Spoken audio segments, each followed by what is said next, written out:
గ్రామ సభల్లో గొడవలు సృష్టించి ప్రభుత్వంపై బురద చల్లేందుకు బీఆర్ఎస్ నేతలు కుట్రలు చేస్తున్నారని మంత్రులు మండిపడ్డారు. పలు చోట్ల గ్రామ సభలను పరిశీలించిన అమాత్యులు అర్హులందరికీ సంక్షేమ పథకాలు అందిస్తామని హామీ ఇచ్చారు.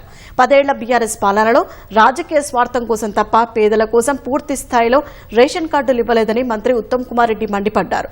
మంత్రి పొన్నం ప్రభాకర్ ప్రభుత్వ విప్ ఆది శ్రీనివాస్తో కలిసి రాజన్న సిరిసిల్ల జిల్లా రుద్రంగిలో నిర్వహించిన గ్రామ సభలో పాల్గొన్నారు. రేషన్ కార్డుల ప్రక్రియ పూర్తయ్యాక సన్నబియ్యం పంపిణీ చేస్తామని స్పష్టం చేశారు.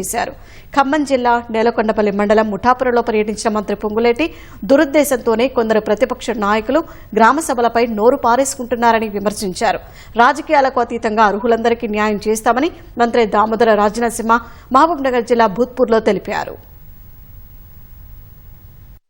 ఈ 10 ఏళ్ల పాటు గతంలో అధికారంలో ఉన్న బీఆర్ఎస్ ప్రభుత్వంలో వాళ్ళు సిస్టమేటిక్ గా ఏనాడు కూడా కొత్త రేషన్ కార్డు ఇవ్వలేదు. వాళ్ళు ఇచ్చిందల్లా హుజరాబాద్ లో బై ఎలక్షన్ అయితే కొంత రేషన్ కార్డులు ఇచ్చిండ్రు, మునుగోడులో బై ఎలక్షన్ అయితే కొన్ని రేషన్ కార్డులు ఇచ్చిండ్రు.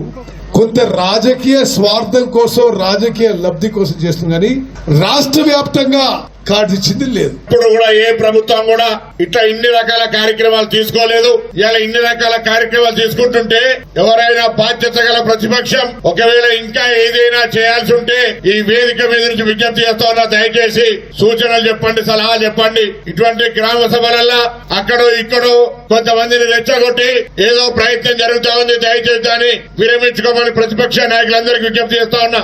ఈ ప్రభుత్వం నిబద్ధతతో పనిచేస్తుంది.